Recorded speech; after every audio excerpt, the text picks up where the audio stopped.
আজ আমরা জানব যে কিভাবে বাচ্চাদের এই অংশটা অর্থাৎ সজাগ থেকো, ভুলে যেও না, এই অংশটা আমরা কিভাবে শিশুদের সামনে তুলে ধরব।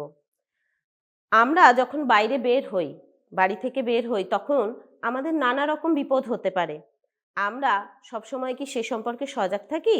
আসলে এই গল্পটা কেন মনে হলো বলুন তো? আজকে আসার সময় দেখতে পেলাম যে রাস্তা দিয়ে একজন ভদ্রলোক যাচ্ছেন, কানের মধ্যে ফোনটা ধরে কথা বলতে বলতে। হঠাৎ করে একটা বিপদ হয়ে যেতে পারে, কিন্তু কিছু হয়নি। তার কারণ হচ্ছে একটা বাস জোরে হর্ন বাজিয়েছে, উনি চমকে গিয়ে ফোনটা ফেলে দিয়েছেন, আর তার কোনো আঘাত লাগেনি। কিন্তু এই বিষয়টাই আমরা শিশুদের সামনে কিভাবে তুলে ধরবো?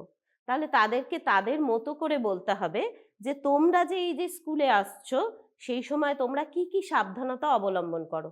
তোমরা কি দেখো যখন তোমরা রাস্তা পার হচ্ছ কিভাবে রাস্তা পার হচ্ছ? বাবা বা মায়ের সঙ্গে যখন তোমরা রাস্তা পার হও, তখন তোমরা কি কখনো দেখেছো তারা কি করেন? তারা কি যেখানে সেখানে দিয়ে রাস্তা পার হয়ে যান, নাকি কোনো একটা নির্দিষ্ট জায়গা দিয়ে? নিশ্চয়ই ঠিক বলেছ। ঠিক একটা নির্দিষ্ট জায়গা থাকে। জেব্রার গায়ে যেমন দাগ থাকে, ওরকম একটা দাগ দেওয়া অংশ থাকে, সেখান দিয়ে রাস্তা পার হন তারা।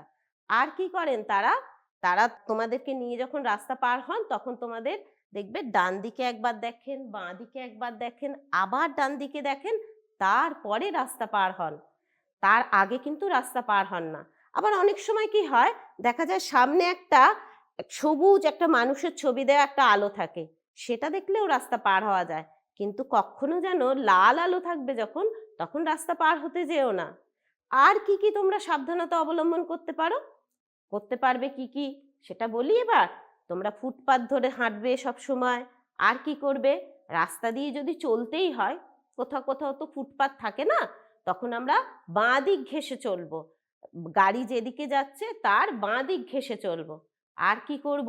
যখন মোটর সাইকেলে চড়বো, তখন অবশ্যই করে আমরা হেলমেট ব্যবহার করব। আর দৌড়ে দৌড়ে দৌড়ে কি করবে? গাড়ি থেকে একদম নামবে না। আর গাড়ির রাস্তায় দৌড়ে দৌড়ে রাস্তা পার হওয়ার একটা তোমাদের প্রবণতা থাকে, তোমরা ছোট, দৌড়তে ভালোবাসো, দৌড়ে দৌড়ে রাস্তা পার হও, সেটা কিন্তু কখনো হবে না। এইভাবে তাদেরকে বলতে হবে বারবার। আর তার সঙ্গে এটাও বলতে হবে যে তারা যদি এরকম কোনো মানুষকে দেখে যার কেউ নেই আর কি, যে রাস্তা পার হতে পারছে না, যারা চোখে দেখতে পান না, বয়স্ক মহিলা, তাদেরকে যেন তারা সাহায্য করে। এই কথাগুলো তাদের মধ্যে কিন্তু ঢুকিয়ে দিতে হবে।